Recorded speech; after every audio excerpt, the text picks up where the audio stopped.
Below a scorching sun, an arid desert stands, where a big fight seems to be taking place. Some desert warriors, who are wielding crude spears and swords, are standing in front of just one enemy, who thrusts his sword into the neck of one warrior, killing him instantly. This doesn't seem to be his first kill, as his breathing is ragged, and his enemies are calling him monstrous. How can he go for so long? Seeing him stumble on his feet and quiver though, they realize he is exhausted, so they all charge in for the kill. The man's heart feels like it's about to pop. Every time he exhales, he feels a sharp pain, and his gums ache from the sudden coldness. He can't even tell if what's dripping from him is blood or sweat. As the warriors charge him, all of his senses are saying one thing, that this is not some sort of graphic effect. A bunch of hidden traits activate in him as he takes out one more warrior, screaming out as the others charge him. As much as he doesn't want it to be true, this is reality. In the past, he used to play a lot of games, but he can't say he was an expert at any. He did not lead a wise life. He played games on weekdays, as everyone else worked hard. When he quit his job a few months ago, he holed up inside of his apartment and lived like a shut-in. That day, he realized he had been doing this since before he quit, so this must make it his 5th year.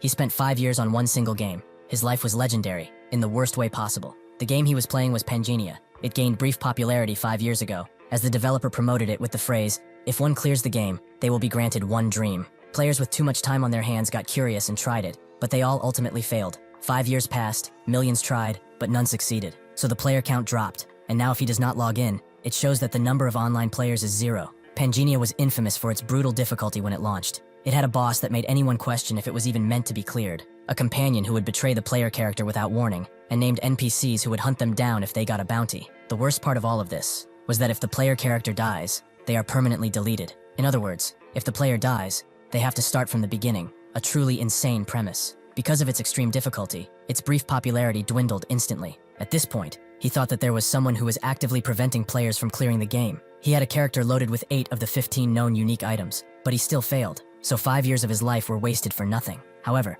even if his character is deleted, he is still granted 1,600,000 soul points, which are acquired when a character dies. He probably gained so much because of the unique items, as his characters up until now, who number in the hundreds, barely gave him 80,000 in total. This game has an SP system, and one is awarded SP corresponding to the value of their dead character. SP can be invested when creating a new character, and the more SP is invested, the gentler the growth curve. A character he once made by investing 10,000 into sword talent died with the title Grandmaster of Swordsmanship. The investment limit per talent is 10,000, but he just received almost 2 million, so he can pretty much invest in everything. Normally he would focus on the magic talent for a stable run. However, he clicks random, as he will never clear this anyway. This is his first and last time to properly enjoy it before he deletes it for good. Before he clicks through, a memory from the past pops up in his mind. One day, his girlfriend met up with him. She sat him down, noting that he was a good person, but she couldn't date someone with no future. She is at the age where she needs to think about marriage after all. In response, he couldn't really say anything. She continued on, noting that her friends are all dating or marrying guys working in big, well-known companies, but not him. Before she could finish, she looked at him, who was looking down in a defeated way. She couldn't bear to see him so pathetic, so she decided to leave right then, hoping that he had a nice life, but she really did not mean that. This happened 3 months ago. The girl he had been dating for 5 years broke up with him, and he didn't dare to pimp slap her. After she left, he quit his dead-end job in anger, and locked himself in his room like this. His mouse hovers over the random button, noting that this is too much patheticness, and presses the button. Because he consumed so much SP at once, thousands of messages pop out, but one stands out, as a hidden piece has been revealed. The game congratulates him, as he has satisfied the singularity, and has been invited to Pangea. As he wonders if this game ever had a message like this, suddenly, he feels a drop in his chest, and a voice in his head, which is screaming out, "May all the worlds he created burn into ashes, as the wicked god he is." The man grips his head, trying to make sense of the voice in his head, but suddenly he falls down, and a message pops up on the screen. The being brighter than light, darker than darkness, the swirling in creation and destruction, may he find a place in the land of Pangea. Suddenly, the man wakes up with a whip on his back, and a man telling him to get up immediately. He turns back, noting that if he dares to fall one more time, he will feed him to the Hydreigon. The man has heard of this thing before, and as he looks around, he sees people around him in chains just like he is, and more people with whips, herding them around. Finally, he sees a mighty beast in the front, with multiple heads. He begins to quiver from fear, but the slaver whips him again, telling him to get back in the formation, or he will choke him out with this damn whip. Seeing as he has no other option, under the scorching sun, the man walks with the other slaves. He knows that Hydreigon is a monster from Pangea, and this place seems rather familiar too. Out of curiosity, he says status window, and something actually pops up, showing his stats, talent, and traits. He slowly realizes that he actually entered Pangea. This is real. It's an actual status window. However, why are his stats 12? Stats range from 1 to 10 depending on invested SP, so how is this possible? Additionally, what are these hidden traits that he is seeing? Before he can look at his stats more, the ground suddenly begins to quake, and the slavers realize what is happening as hundreds of men appear in front of them. They realize it's the army of the Desert Queen. Those bastards broke the non-aggression pact and attacked. They have to prepare for battle. They tell the slaves to stay sharp too. If they space out, even for a little while, they will certainly die. The man has heard this name before too, but he doesn't get much time to think about it as the system warns him that a main quest has been generated. It's simply titled, Survive, and rewards will vary according to outcome, while failure means both his physical body in-game and in reality will die. He doesn't even fully comprehend this before hundreds of arrows fall from the sky, slowly killing everyone all around him. As blood spills on his body, his mind is about to spiral into fear, but at the same time, the heart of the iron-blooded monarch's hidden trait activates. It's a linked trait that only appears when every physical talent is maxed out. It prevents exhaustion, reduces the chances of being caught off guard, and allows you to grasp the situation. He realizes, even with all this death around him, that if he stays here, he will die, so he has to move to survive. He grabs a sword and makes short work of his bindings, right as one of the desert warriors charges at him. He swiftly grabs the sword he cut his bindings with, and even though he has never wielded a sword before, he charges in and actually hits his opponent, taking him by complete surprise. This is because the hidden trait, Weapon Master, has been activated, allowing him incredible prowess with any weapon. 3 more warriors charge at the man. The first, wielding a spear, calls him a damn slave, but the man simply cuts off the tip of his spear, and him, all in one fell swoop. As he grabs the tip from the air, he thinks that even if he's using weapons for the very first time in his life, he can use them like an expert, proving it by throwing the spear right into the second guy. The third warrior charges in with a mighty battle axe, but the man dodges. He is capable of doing this because he can see the path of the enemy blade, allowing him to deflect it. Beyond that, he can see the path that he needs to follow too. He pierces his blade into the warrior before grabbing his axe and pummeling him with it. His breath becomes a little ragged because of all the effort he just put in, and the other warriors are both impressed and scared of him. They thought the entire expedition was unable to fight due to their injuries. No, due to the man's hidden trait, Masterful Hands. His weapon proficiencies will increase faster, so his sword proficiency goes to 6, and so does his spear proficiency. He thinks that the max proficiency level is 10, but he is already at 6, which means that he should be able to use it like a famous knight. How are these traits so powerful? Even the fact that he lasted this long at such a low level, this wouldn't have been possible without his hidden trait. But even that miracle will unfortunately not last forever. There are at least 500 troops gathered in front of him, and he has to actually survive. This quest is a bunch of crap. Before all of this, the leader of the desert city of Faisalmer asked the Snake Princess if the expedition to the demon world truly failed. She confirmed as such, and the leader noted that if it becomes known that their city did not participate in this expedition, the folks of the central continent will pin the blame for this failure on them. They must stop that no matter what. So she ordered the Snake Princess to go to the Kaltzman Desert and eliminate all of the stragglers of the expedition. They must erase all evidence that may prove that Faisalmer had not sent troops, and anything that may connect them to the failure of this expedition. She promised that if she performed this task well, the curse would be lifted from her. Hearing this, the Snake Princess twitched a bit and agreed. That is why she came with so many men, and why she is so determined. A warrior comes to her, making her think that they are all done,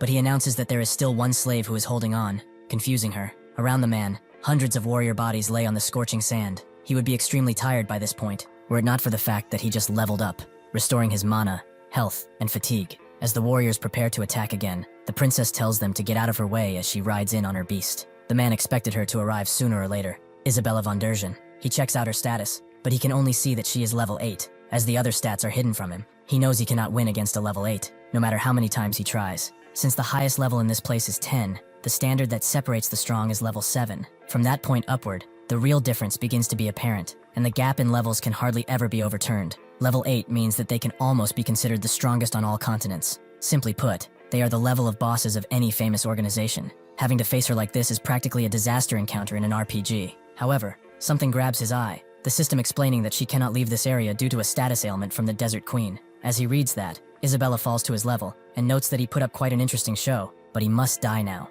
The man thinks that the reason he played Panginia, which was harshly criticized for its extreme difficulty, is that even for the hardest games, he would find a way to clear them, no matter the difficulty. He was basically a weirdo among weirdos, and if his guess is right, he can get out of here. As Isabella charges in, aiming her weapon squarely at his neck, he smiles and asks if she wishes to lift the queen's curse. She immediately stops, her blade glowing with power. She approaches his face and looks him dead in the eyes, demanding to know who he is. The man explains that he read the stars and led people to them. He is the Star Bearer, and he can help him lift the queen's curse, so she can leave this desert. Isabella is shocked by this and looks down, making the man think it actually worked. Star Bearer is an NPC class that a player needs to transcend the max level. The class is only available for NPCs naturally, so he is not a real Star Bearer. But to remove the status ailment of the queen's curse, She needs the blessing of the stars from a starbearer. Since Isabella wants to escape from the curse, she would have to listen to him. The reason why he was certain that she'd like to escape from the Queen's curse is simple. Isabella is actually a character that he made. She was an unfortunate character,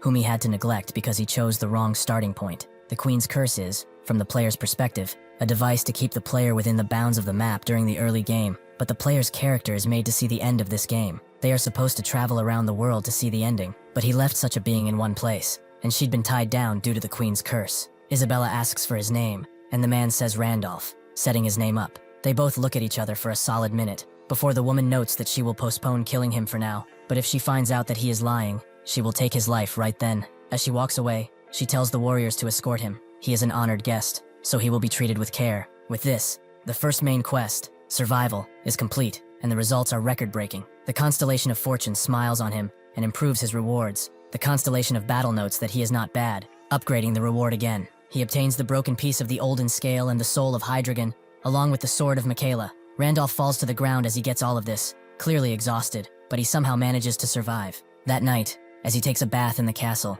Randolph looks at his stats and what he got. The soul of the Hydreigon is infamous for only dropping once ever in the entire history of the game, and a must-have item for the early game, the sword of Michaela. Both are unexpected rewards. This broken piece of the Golden Scale is weird though, as it allows for the synchronization between reality and Pangenia, and he can turn it on and off. Before he can think about it more, 3 maids burst through the door, asking if they would allow them to bathe him. Randolph notes that they can wash just the feet, knowing that this is a test. They are Isabella's chambermaids. If he showed any type of reaction to them, she would get suspicious of him, because the Starbearer does not react to any sexual desire. He tries to keep calm, but curiosity gets the better of him, and he looks where he really shouldn't. He immediately opens the status window to distract himself, and it does work, as he sees something else, a percentage of the breakdown of Pangenia. As the breakdown draws near, the boundary between Pangenia and reality shatters. When the breakdown goes over 10%, the first crack will appear. As he reads this, the system also announces that the Hall of Fame has been opened. He can leave his name in the hall depending on the points he earned, and the main quest survival quest ranking has been updated, with him at the top.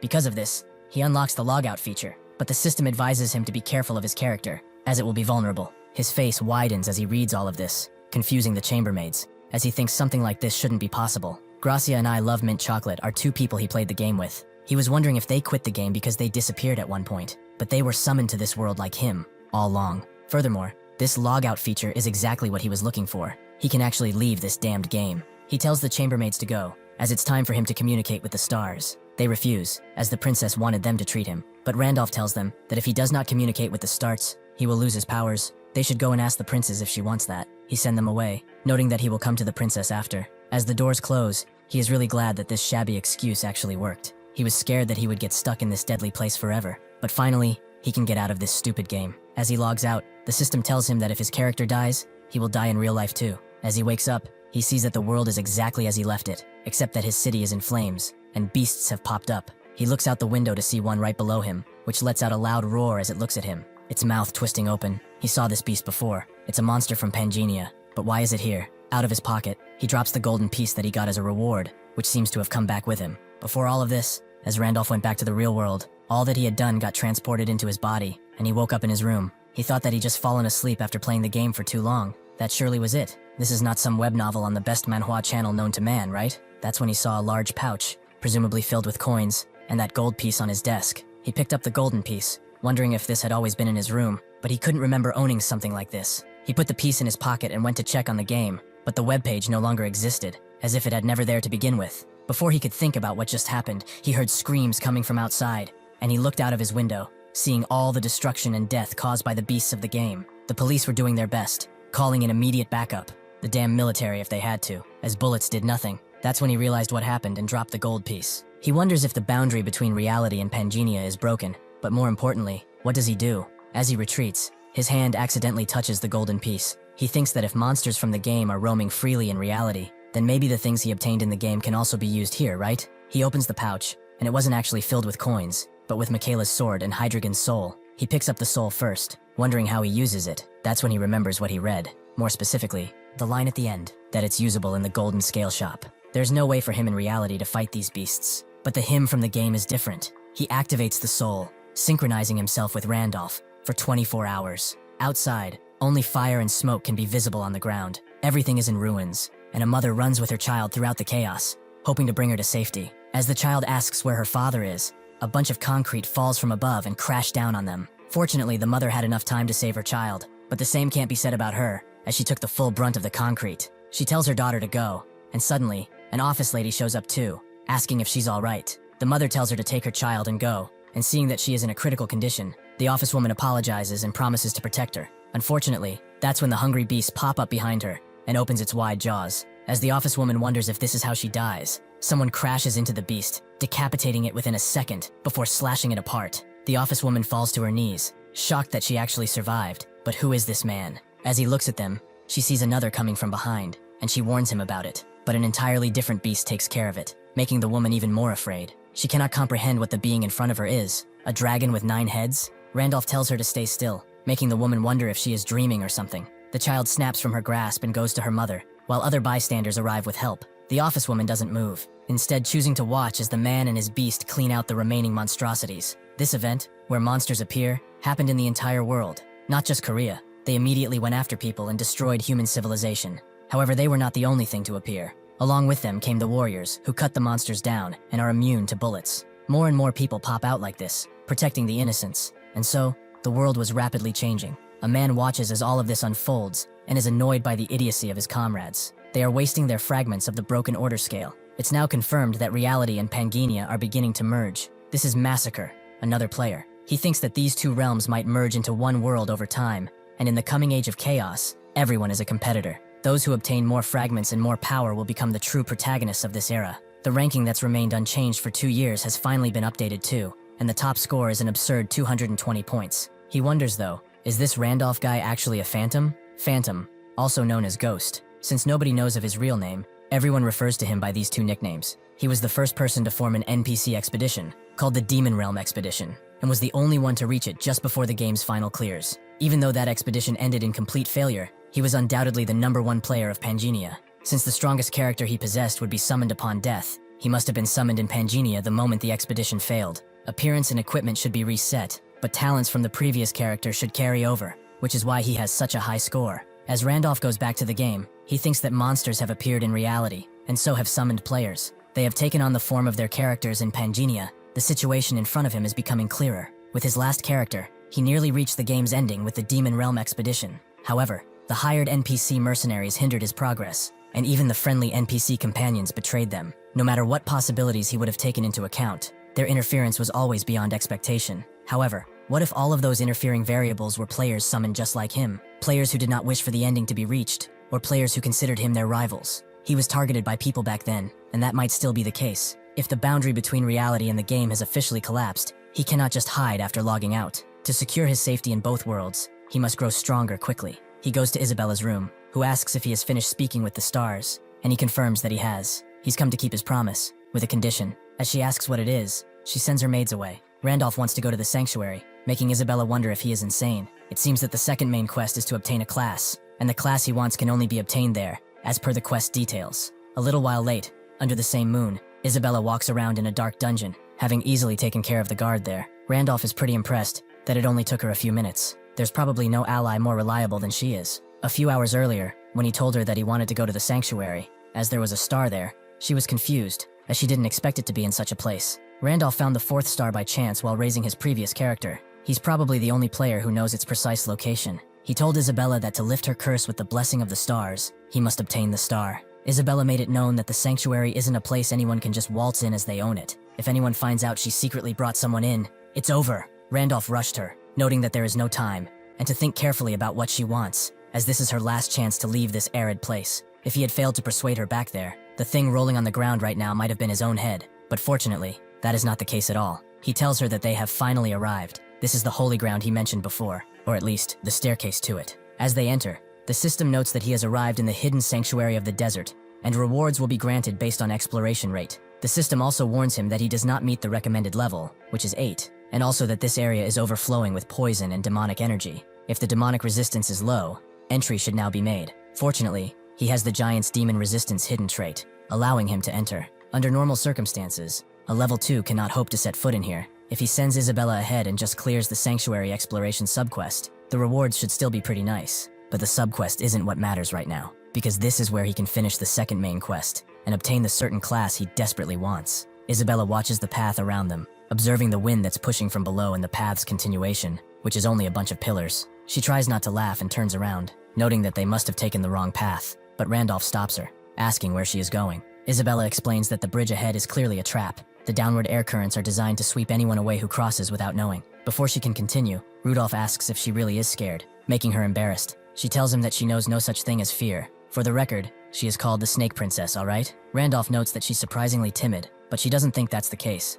The odds of this being a trap are just too high. And conveniently, she also got a cramp in her leg, so she just wants to check if there's a safer route. Hearing this, Randolph notes that it can't be helped, and crouches down, noting that she should get on her back. Isabella immediately becomes more embarrassed, as how does he dare to even insinuate such a thing? Randolph notes that she was the one who said she had a cramp, and there's no time, so she should get on already. When dawn breaks, and the dead warriors are discovered, she will be suspected of not being where she's supposed to be, and the Queen's pursuit team will be sent after her. So rather than wasting time on needless fear, he should carry her. Isabella relents and does climb on his back, but notes that if not for this leg cramp, she would never belittle herself like this. Rudolph agrees, and tells her to hold tight, immediately running towards the ravine in front of them. Isabella wonders where he is going, as that's the wrong direction. There is no path there. He still jumps into what seems to be an empty ravine. However, because of his mutant hidden trait, he can actually see the secret path that is invisible to the human eye. Isabella observes this too, and Randolph notes that this is the real path they need to follow. She is rather shocked, wondering how he knows a path when she, the second in command of Feiselmer,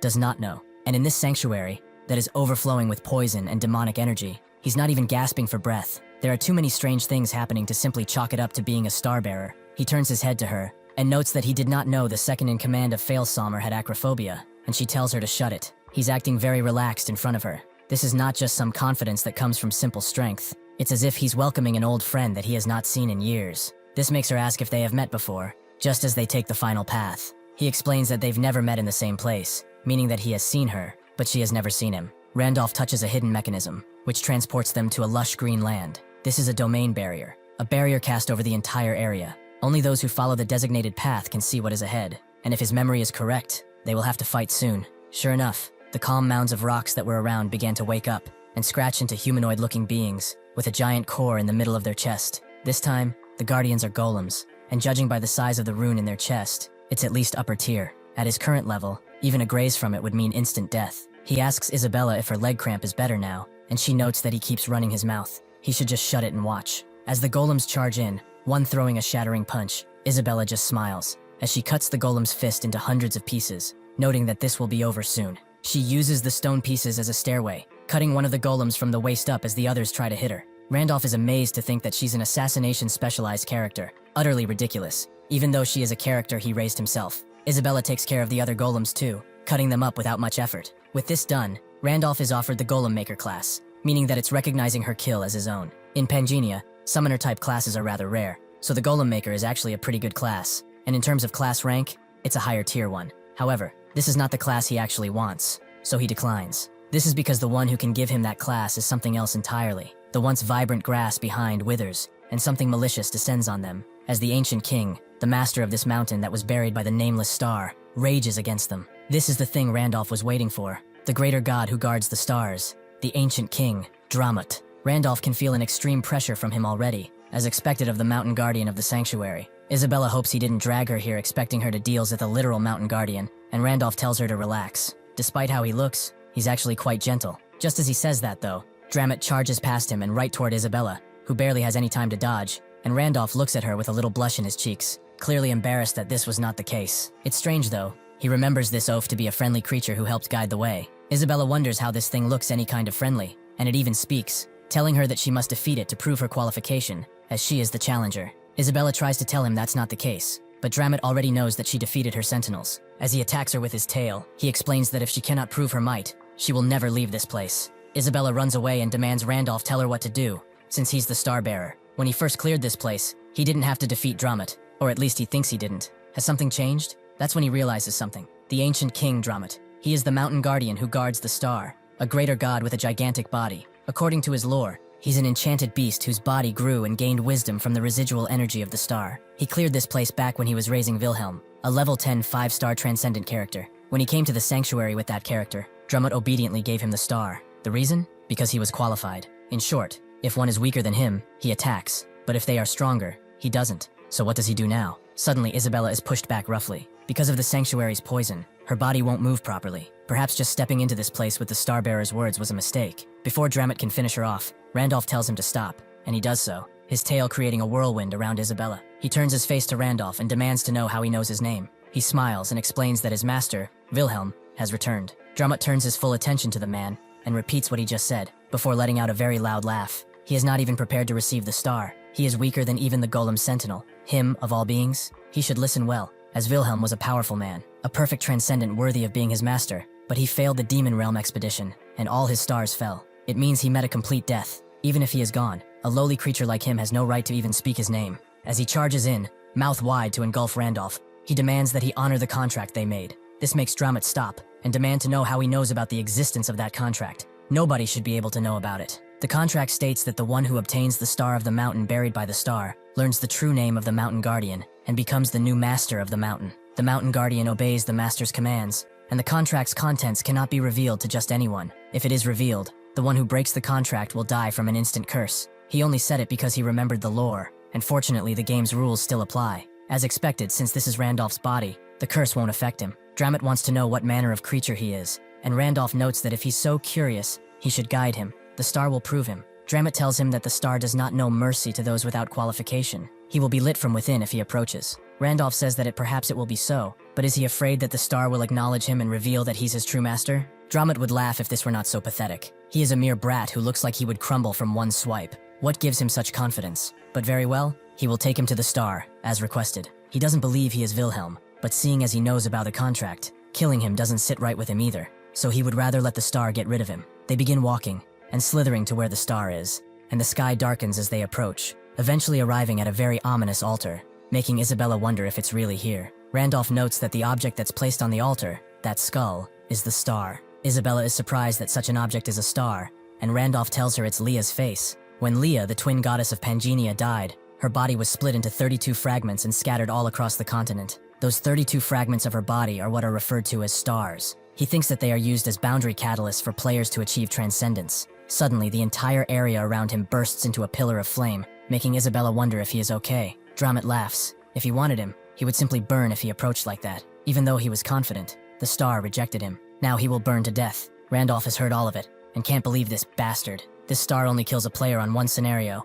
when they acquire it by bug-skipping Dramet. No matter how messy the process may be, he did pass Dramet, so there should be no issue. The real problem is whether he can obtain the class he wants. He never tried it himself though, he only learned of it by accident. Suddenly, a voice from beyond begins reciting all of his traits one by one, until they get to the last one, the one who faces destruction. With that, the skull shatters with a glowing power, and Randolph begins to absorb it. His mana is converted into star energy. He acquires the Star Pierce main skill, and the Blessing of the Stars sub-skill. He also has +5 to all stats, and he will gain more power as the number and types of stars he possesses will increase. Even after Transcendence, the star effect will not disappear. He has acquired the class, Star Successor. Isabella's eyes remain wide as she watches all of this, and Randolph asks her, what does she wish to do once her curse is lifted? She explains that she wants to leave the desert and find the bloodline of the Dershan family. Randolph explains that he will bless her so she can leave the desert under one condition. He wants her to serve him for just 1 year. After that, he will grant her freedom and help her find her family's bloodline. Isabella thinks that she's just under new management.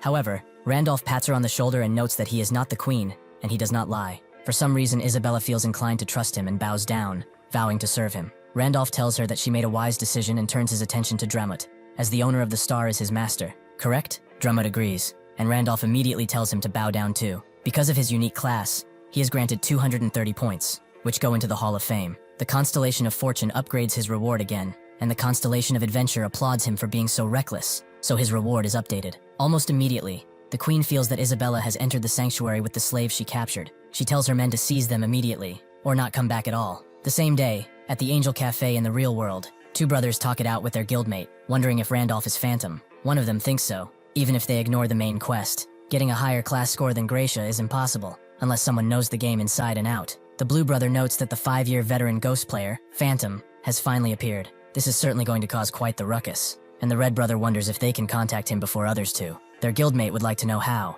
as they've searched for years, and never found him. The red brethren notes that it's because until now, Phantom wasn't an actual player, but since he is now, there must be a way. The blue brother wonders if they should try fishing. since the secret auction hall opens as a reward for the second main quest. Phantom will probably get to using it, right? The guildmate agrees that he will need tons of items if he wants to rank first for the third main quest. Fishing is a technique that can be done in the secret auction hall, where players can trade items. One uploads a high-quality item at a low price, and then uses a twin ability of a talisman to attack a location tracking ability to the buyer. Newbies who don't know any better see a nice item at a cheap price, buy it, get tracked, looted, and killed. The Red Brother wonders if something like that would work on someone like Phantom. If he really is who they think he is, he would know every talisman option in the game. The guildmate notes that he just might fall for it. After all, he failed, but he still initiated the Great Expedition. That kind of decisiveness is not normal at all. If he sees a nice cheap item in the auction, he might just buy it. If one wants to challenge him, they can go ahead. But if he comes for them, they are dead. Anyway, they definitely need to meet up and invited him to their guild. Hearing this, the brothers are in the process of calling the cops to report a future stalker. Someone checks the ranking for the second quest. He sees that Randolph is ranked first, and that the second quest rights of Massacre have been revoked since he fell out of the ranking. Massacre wonders just what kind of class can give so many points. It seems like he won't be using the secret auction house for a while, but it doesn't really matter, because as long as he kills anyone in the top ranks, he will be rising right back up. Because he is riding Dramat, Randolph easily completes the Sanctuary Exploration subquest, which seems to have never been done before, so he is granted the achievement First Conqueror of a Sanctuary. This grants him the Epic Teleportation Book, which can teleport him to a previously explored location. It has a cast time of 30 seconds, and can be used once a day. This is rather convenient. Riding on a snake isn't as uncomfortable as expected, and he can escape the sanctuary and finish the exploration. That will kill 2 birds with 1 stone. He also accumulates enough experience to level up to level 3 finally. It really is slower compared to regular characters, as the more talents one has, the more experience one needs. His required experience is probably 10 times the normal amount, but his stats grow more because of it, so he can't complain. Anyway, that's not what matters right now, as the item he got as a reward from the main quest is a lot more interesting. He got 2 extremely rare items actually. One of them is the Shadow Cloak. Activating its effect turns the wearer invisible. It's basically a portable stealth skill, which is not bad at all. Feeling movement up ahead, Dramat sharpens his senses and sees that intruders have entered the sanctuary, and he tells Randolph as such. Isabella guesses it's the Queen's pursuit squad, and Randolph does admit that they stayed in the sanctuary for a while. Isabella asks what he will do. The Queen herself won't be bothered to come, but the squad will have a sizable force. Even with the Mountain Guardian, they probably can't handle all of them. Randolph equips the cloak and notes that Dramat is the Guardian, so why would they fight? Isabella gets it, Randolph leaving Dramat to do his job, who is sweating a bit. As they hear the screams of the pursuers from behind, Isabella wonders if it's okay to just go. Randolph notes that since the Queen isn't coming, it will all be fine. There's no way the entire pursuit squad arrived at once. It's probably just the advance unit. If they get stalled until the main force arrives and they surround the entire sanctuary, they won't be able to get out of here.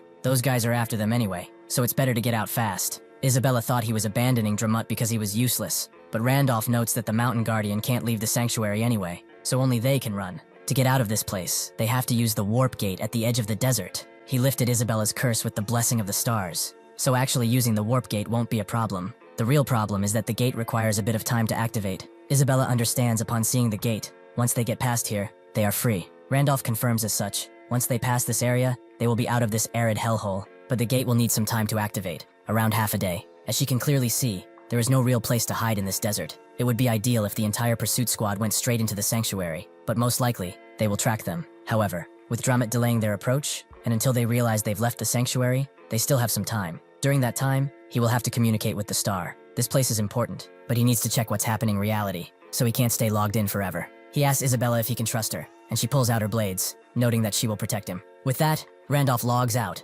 waking up in his bed. He is still not used to that feeling when he switches from body to body. It makes him feel slimy for some reason. He picks up his phone and sees that there haven't been any news or warnings, meaning the monsters haven't appeared again just yet. Reality and Pangenia are merging bit by bit, that's for sure, but there is still a lot he does not know. There will be more monsters appearing soon, but the players who exist in reality concern him the most. He must return to reality periodically in order to gather more information. Suddenly, he gets a call from his ex, Kim Seo-yeon, inside the same cafe that she broke up with him in. She's in a call with someone else, who notes that he already bought her food and clothes. What's the issue? Her issue is that he flirted with her, saying he was rich, and now he's acting like a brookie. The guy wants to talk in person, but she has no reason to meet him, and she's also meeting a friend today, so she closes the call. Even though Myung was pathetic, at least he listened to her. She really should have held on a little longer and not broken up with him, but it's his fault for not having any money. Suddenly, he arrives. Seo-yeon's surprised that he came earlier. Myung asks why she called him so urgently, and she notes that they should take their time to talk it over, so he should sit down.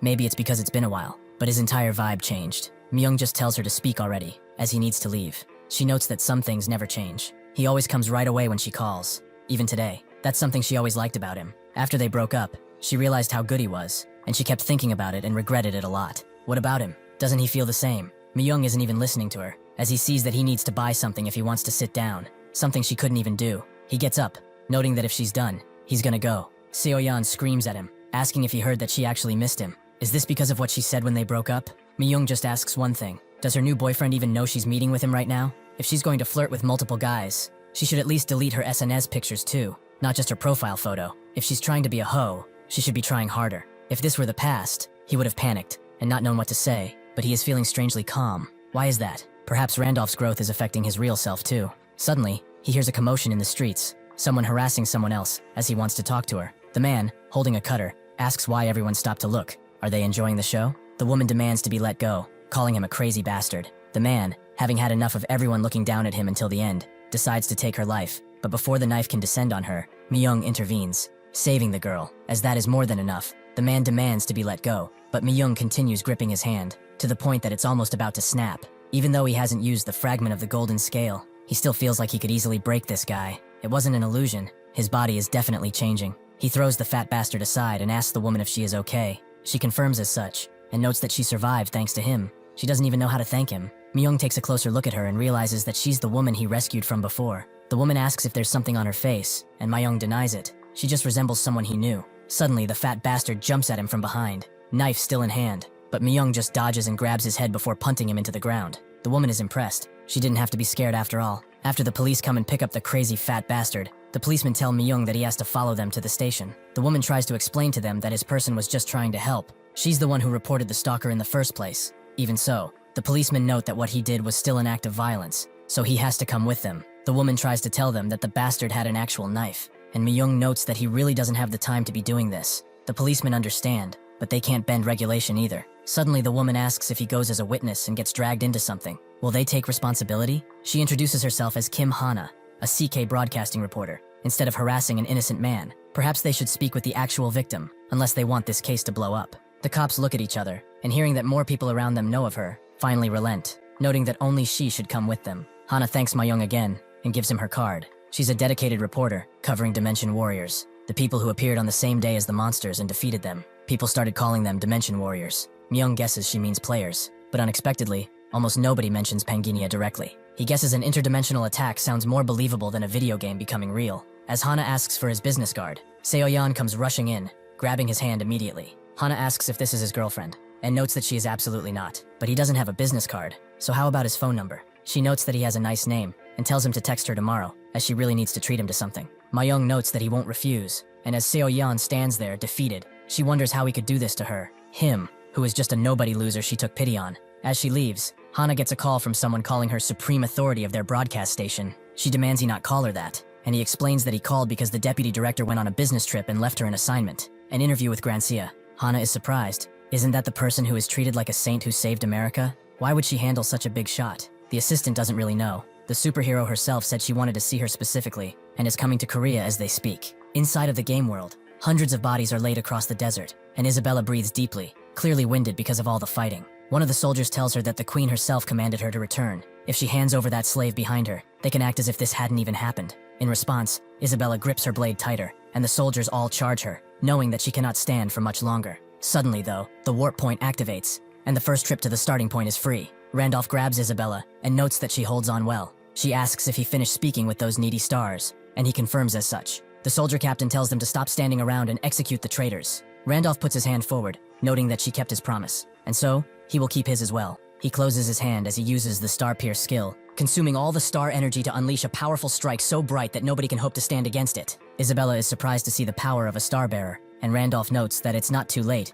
If she wishes to return, he won't stop her. Isabella refuses and smiles, as she will stay with him. With this, the curse put on her is nullified, and they warp to the central continent. Arcana, the Golden City. This is a city where materialism has reached its peak. Without wealth equivalent to a high-ranking noble, the deeper districts are dangerous. Isabella notes that this is all quite extravagant, and Randolph notes that it's the Golden City after all. Everything here can be resolved with enough money, but first, they must gather some funds. Isabella tells him to not worry about gold, as she brought 300 gold coins with her. Randolph notes that this is nowhere near enough. That will do for a one night of lodging probably. She's shocked, as in the desert, 300 gold coins could buy 10 slaves. That's 10 times the price of a cleric. Randolph laughs and notes that the prices here are much different from those in the Kaltzman Desert. However, she shouldn't worry too much, as there's money lying around all over the place. She asks what he could be talking about, and Randolph points to a casino, making her stare in awe. She shouldn't worry about their chances of winning either, as he is rather lucky, because of his Blessing of Gold trait. The Golden City, Arcana, is also known as the City of Pleasures. In Pangania,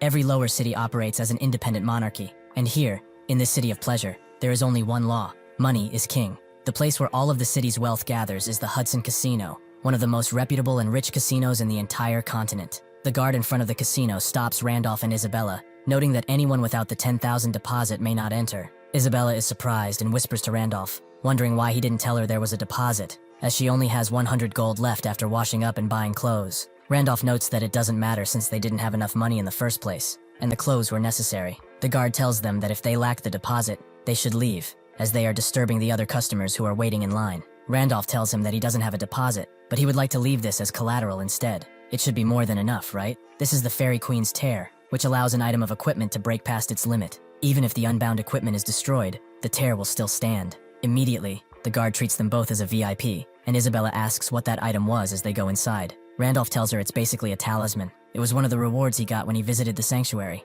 and it's worth at least 1 million gold. Isabella asks if it's okay to leave something like that with them, but Randolph tells her not to worry. Once he wins money, he can buy that thing back, and then some. He's not here just to gamble after all. One of the first games Randolph goes to is the roulette, and the dealer simply cannot believe him. Who is he? Perhaps the god of gambling, who has descended to Earth. He started with only 1,000 gold, and he already surpassed 1 million. Randolph expected this because of the Blessing of Gold. When money is on the line, there is no better trait to have. Isabella notes that they are rich now, even though Randolph thinks this is his money. The dealer looks completely defeated, and explains that naturally, he will be given all of his winnings. However, he is now banned from entering the Hudson Casino. Randolph is surprised it was that fast, but the dealer explains that every customer who copies his bets keeps sweeping the chips clean. It's becoming an issue. That is why they are asking him to leave the premises. But they can do it roughly too, if that is not possible. Isabella looks at the guards who encircle her with bloodlust, but Randolph signals her to wait, and notes that he will leave only after speaking with the owner of this place. The dealer explains that this is not possible, and that he should leave quietly, but Randolph believes he is misunderstanding something.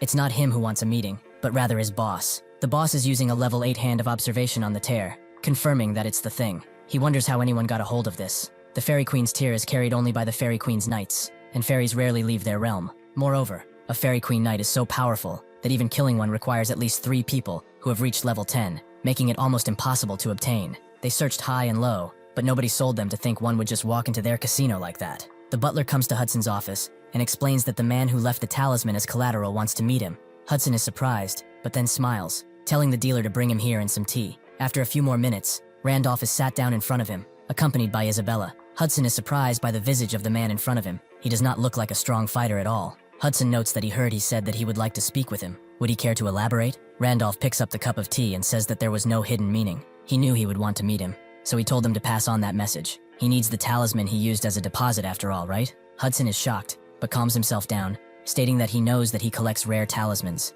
He is right. He was about to call him to negotiate a price for it anyway. Randolph takes a sip and explains that as long as the price is right, he has no reason to refuse. Hudson is glad that he is so forward and gives out the price of 2 million gold. He considers this a rather generous offer. Isabella is surprised by this offer, but Randolph just puts his cup down and demands 20 million gold. Hudson notes that 20 million is enough to buy a mansion in the center of Arcana, no matter how rare. A talisman is only used for reforging weapons. Does he truly believe it's worth that much? Randolph says that he would never pay that, but he expects him to. Hudson explains that even he cannot pay that amount for just a hobby item. Randolph agrees. If it were only a hobby item, nothing could justify that price. But the Fairy Queen's tear is not just a mere talisman for him. It is something he must have to enter the city council. He goes further, explaining that the minimum qualification for joining the council is to achieve level 10. However, to reach that level, one must break through with one's own strength. For someone like him, who does not have a combat class, that will be an impossible task. Thus, he needs the item that removes the minimum equipment requirement, the Fairy Queen's tear. With it, he can equip higher tier gear to compensate for his combat stats. As for the reason a merchant who only runs a casino would want to enter the city council, it's in order to be acknowledged by the family of his fiancée, Serengeti, right? Hudson's eyes close in on Randolph's, who seems just as stern as before. Serengeti is the only daughter of Marquis Weiser from the Balrun Kingdom. Known as the Pure White Knight, she led 500 knights during the Demon World Great Expedition with him. She sacrificed both of her legs to the Demon King to save his life. She was his right hand, one of the few NPCs he could trust. Back then, she thought of her actions as nothing but a dramatic event to spice up the story. because before he came to this world, Pangania was nothing but a game. However, after the death of Wilhelm, awakening here, and experiencing what he experienced, he realized the NPCs might actually be players. Serengeti's old words came back into his mind. If she did not return from this expedition, she wanted him to deliver this for him, a necklace with her lover inside. He was rather confused when he read the description, because based on everything he knew about Serengeti's character, she never had a fiancé. Someone influenced the preset character parameters. The reason he accepted it so naturally is that Hudson is a player just like him, someone who assimilated into this world. Now, he notes that he never told anyone about this. So how does he know? Randolph thinks that he likely arrived in this world long before he did. He needs to extract as much information from him about the world and about the other players as possible. He explains that he didn't know, he just heard it, as the stars told him. Hudson asks if he is saying that he is an actual star bearer, and Randolph states that he is not asking him to just believe him, but he can give him what he wants. He doesn't need his money, he just needs to accept one simple condition. The stars wish to hear the story of his life. Only then will he decide whether to help. However, all of it must be true, as the stars do not like liars. Hudson's hand quivers on his knee as he hears this, and Randolph thinks that this would be a difficult decision, as a star bearer is not someone who is commonly found among NPCs, and revealing one's personal information could expose him to hunters. The hunters are NPCs who specialize in hunting players. They call players criminals, and execute them upon discovery. Players have died countless times at their hands, as their methods of infiltration vary so widely that the only defense is to be suspicious of everyone. Revealing personal info in Pangania is basically a death sentence, so most players hide their identities. This is why players are difficult to distinguish,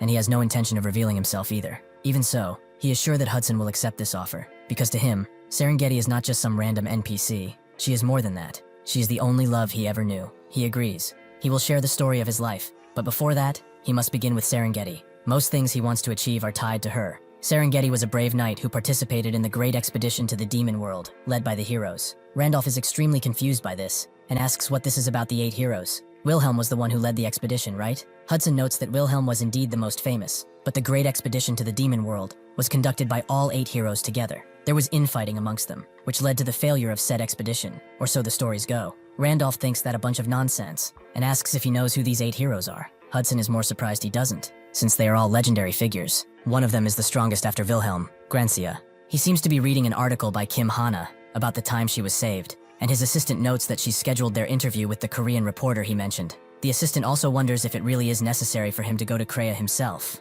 If he'd like, they could bring her here, as the government wants him to remain in the US, since they never know when another attack might happen. Grancia refuses. He must see for himself, because he has a feeling that this man might be the friend he has been searching for all this time. In the real world, Myung looks at his piece of steak like it's his last meal, and Hana asks if it doesn't suit his taste. He says it's not that. Something happened yesterday, so he's tired. He did tell Hudson to talk about his life, and he actually stayed up all night crying and rambling, but he did get some information about those guys called the 8 heroes. In the end, he stayed up all night while logged in yesterday. He asks Hana if this place is not expensive. He doesn't know if it's okay for him to eat for free like this. Hana notes that he got rid of her stalker, but even this is not enough. Myung notes it's just something anyone would have done, but she doesn't believe that. It's someone only as brave as he could be. She peeks over him, as that woman in the back. Isn't she the person who was with him back then? She keeps glancing over toward their direction. Myung thinks she's trying to make this a coincidence. And the guy she's with looks like the man who was on her social media, the one he mentioned before. Was his name Young Jinwoo or something? Hana notes that if it's making him uncomfortable, they can move to another table,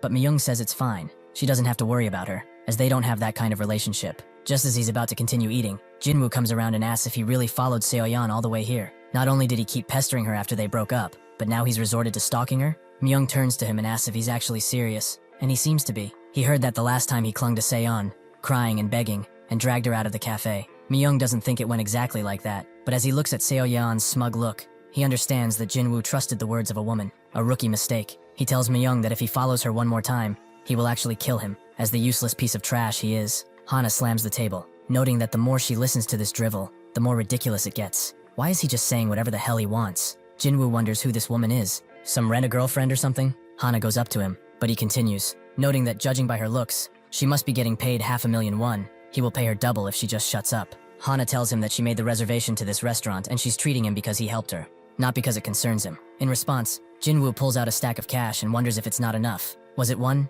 perhaps 2 million won? Since she can pick up the money by herself, can she go somewhere else? In response, Hana slaps the shit out of him and calls him a bastard. Jinwoo is really angry now, and notes that she hit him first. Equal rights means equal fights. Just as he's about to hit her though, Myung just trips him, and notes that he doesn't look innocent either. Jinwoo turns around in anger, but Myung presses his head down, putting him to the ground. Seoyeon screams at Jinwoo, as he's embarrassing her, and Myung tells him that they should go outside and finish this. He doesn't want to get beaten up in front of everyone, right? Jinwoo's ego gets to him, as he cannot let a nobody beat him up in front of his woman, so he activates a golden shard, which blinds Myung temporarily, as Jinwoo transforms into his in-game avatar. Immediately, he slams Myung into the ground. He really didn't expect him to be a player, but why is he acting like nothing happened? He definitely saw him to transform, so what happened? Did he put him down gently? The hidden trait, Great Sage, activates, and Jinwoo notes that he let his guard down for 1 second, and he thought he was something. Myung can see that he's level 4 and a spearman. Panginia's level system ranges from 1 to 10. Each section has a gap in the experience required to level up.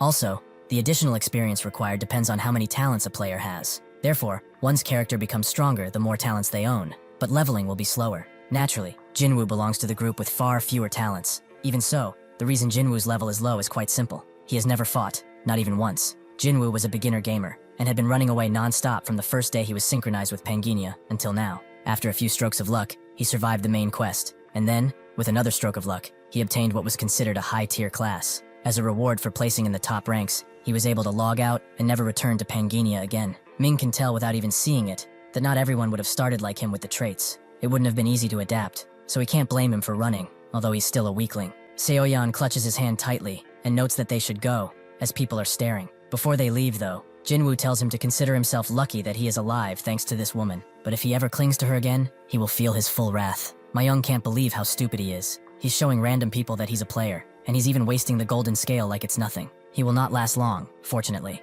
Hana crouches down to Myung's level and notes that they should report this immediately, but Myung wants to let it go, as they threw the first punch too, so they should just finish eating. As soon as he says that though, the ground begins to rumble, and sure enough, a bunch of monsters appear throughout the restaurant, aiming to destroy everything around. Hana thinks that they have to run, but Myung shuts her up a bit, as the monsters are not attacking anyone. Myung thinks that the people here got lucky. Only some cheed worms showed up. At most, they are the kind that just scavenge. If they don't attack first, that thing shouldn't appear. Unfortunately, Jinwoo, who is trying to act cool in front of his hoe-ass girlfriend, summons a spear and prepares to take a worm down. Myung screams at him to stop, but it's too late, as he takes out the worm in one hit. This makes the dumbass think that he's stronger than he thought, so he begins taking out worm after worm, thinking that he was scared for nothing. This is way too easy. Meanwhile, Myung tells Hana to run away from this bastard, as far away as she can. Suddenly, a bunch of fog begins to permeate throughout the restaurant, blocking Jinwoo's vision. At the same time, dark hands appear from behind and cover his eyes, the being who did this demanding to know who killed its children. This is the Cheed Mamba,